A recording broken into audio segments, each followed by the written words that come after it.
Hello, and welcome to Oakland Public Library's Black Cultural Fest. Today, we're going to feature some adult crafting focused on African American history and culture. The first DIY project is a Malcolm X pillowcase, and for this project, I'm using a stencil I got from the stencil store, but if you have a Cricut, you can make it yourself. Pillows that I got from IKEA is the 20 by 20 inch pillow. And so I'm just going to put the stencil over the pillowcase, and I ironed the pillowcase just to make sure I got all the wrinkles out. I am also using some tape to hold this stencil in place so that way it doesn't move when I am painting it. And for the paint, I'm using fabric paint for the pillowcase, and I'm just going to use that and a paintbrush to go over the stencil.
Let me just say, I personally love how this pillowcase came out. I think it's probably one of my top 5 favorite projects so far. I think the acrylic paint and the quality of the stencil used just worked perfectly together. So I'm really loving how this came out.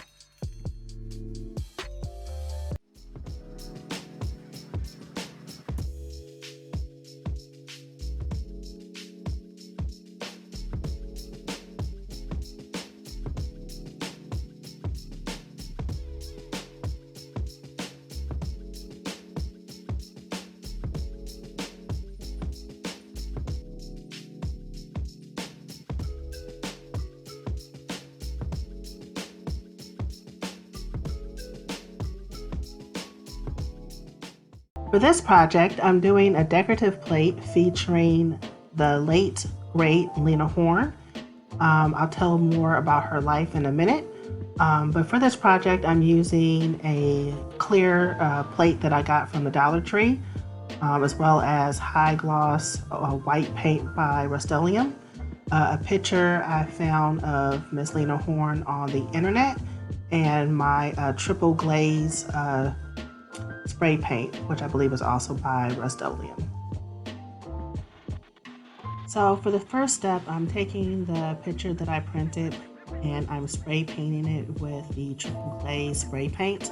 If you've been watching my videos for a little minute, you know I've fallen in love with this because it kind of turns paper into like a vinyl, and I really like that effect that it has on the paper. I'm gonna let it dry completely, and I spray paint it on both sides. And once it's dry completely, then I'm going to use the latex, which is just like a fancy Mod Podge. And then I'm going to use the Mod Podge on the top of the paper printout. And as you can see here, I'm putting the image of Lena Horne on the back side of the plate. I'm going to rub it down as smooth as possible to make sure I'm getting rid of any air bubbles. And then I'm going to cut away the excess paper.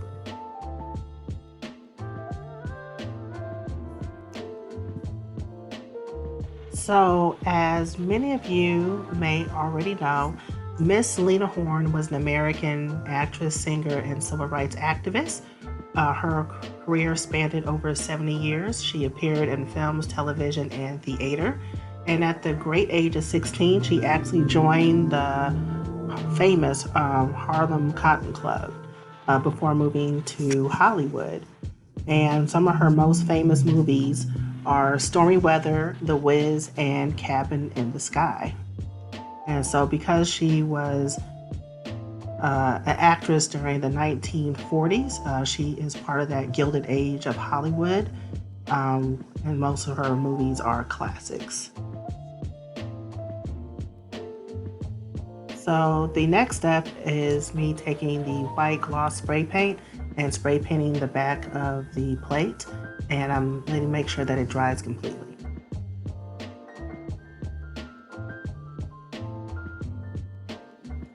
And this is how it turned out. I love the contrast of the black and white.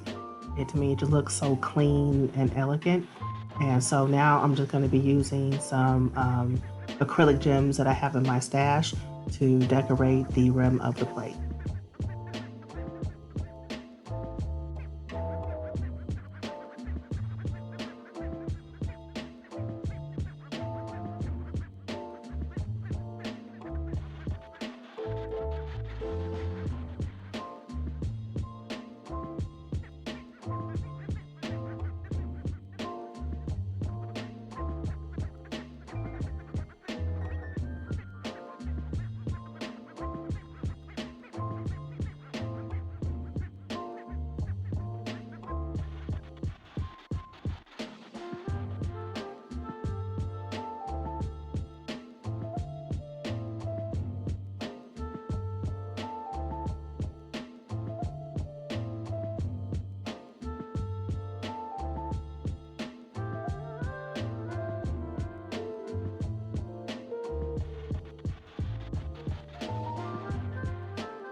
Today I'm doing a special craft project dedicated to John Coltrane.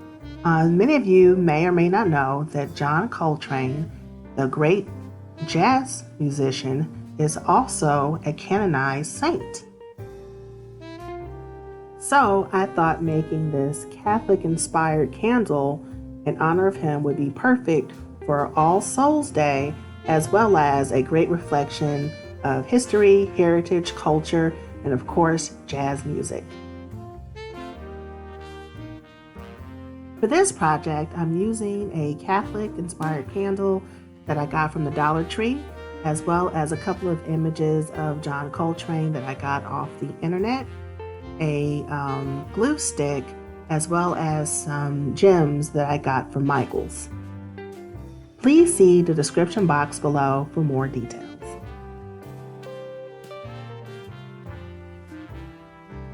As you can see that this craft is pretty simple. I'm just taking the candle, taking the image that I got, and using the glue stick to glue the image onto the candle. And then I'm just going to be embellishing it with the gems. And you can use any image you want. You don't necessarily have to do John Coltrane, but I just thought it was cool for the theme of All Souls Day. But if you can take it, if you want to have a different image, it's just something to show you what you can do with these Dollar Tree candles. And of course, you can totally make it your own.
And thank you for joining me as we continue to celebrate Black History Month. This DIY is going to feature Afrofuturism, or a little bit of the past and present, as I focus on Miss Cicely Tyson for this video. But these are some images of Afrofuturism that were my inspiration. For this project, I got a 12-inch by 12-inch wooden frame, and I think I got this at Joann's, and it was like the last one left, which is why it's looking kind of crusty. And I couldn't remove whatever this was from the inside of the frame. But I'm using this frame. I'm also found this picture of Cicely Tyson in Essence magazine. And I thought it was really cool, and I wanted to honor her life and cultural contribution to our culture, as well as paper, African print paper. But if you're having a hard time finding this, you can use any graphic or designer paper. Most of the big box craft stores usually have loose paper in their area that you can get a single piece of paper, and also this gold shiny paper. I noticed a lot of images of Afrofuturism.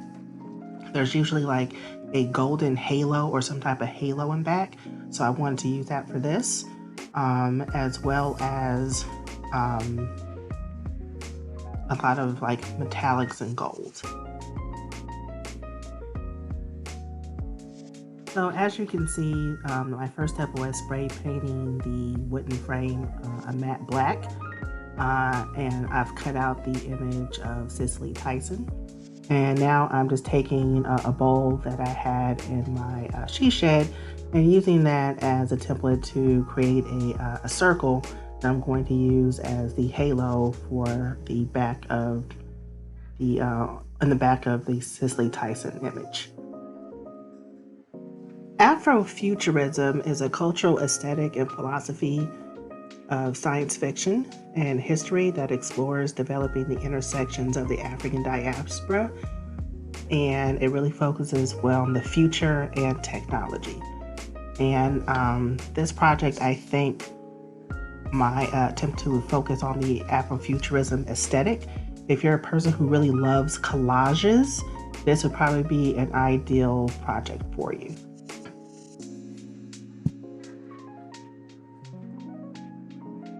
As I was looking at a lot of the Afrofuturism images, I noticed they had a lot of like flying saucers in there, and also birds, which I believe are ravens. I'm not sure what the true significance is of that in Afrofuturism art, but I know in a lot of other art, ravens usually are seen as messengers. And so I don't know if that is the same correlation with an Afrofuturism, but I wanted to incorporate a raven as well as a flying saucer in my DIY Afrofuturism art.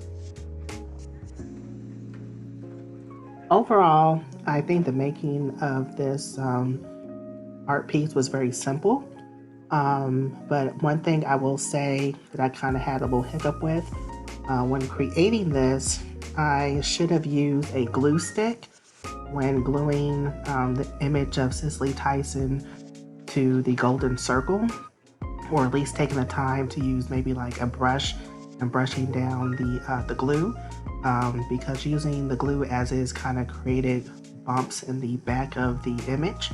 You can't see it too well, so it's not too bad, but if you're going to go ahead and do like this collage type of artwork and using images from magazines, please use a glue stick.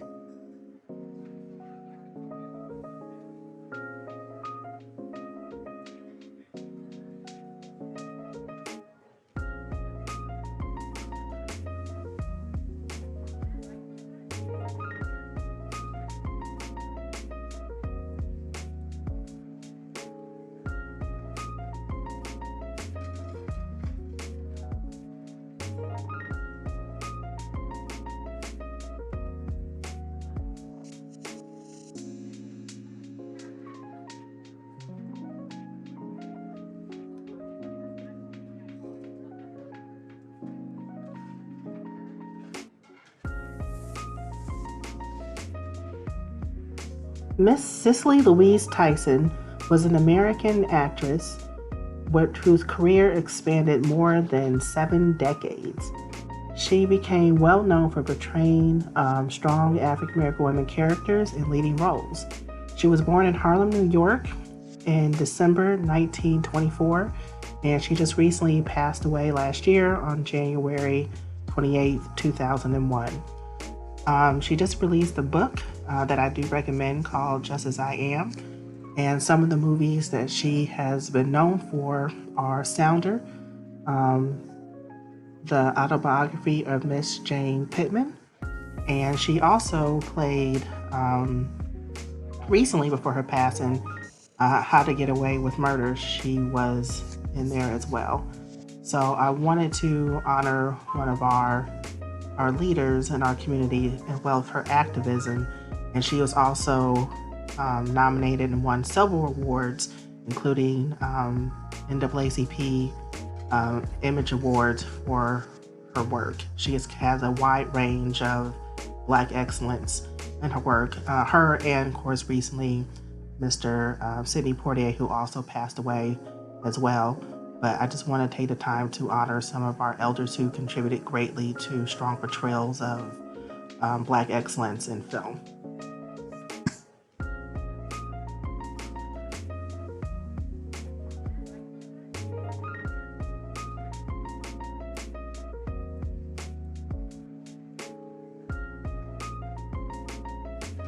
Because a lot of images of Afrofuturism I've seen both in person and online, the ones that aren't totally graphic, they look like they're made with a lot of found materials. So I've used some mirrors, a little circle mirror that I'm using to cover her, the glass part of her eye. Also using some leftover rhinestones and rhinestone stickers to kind of embellish the art piece.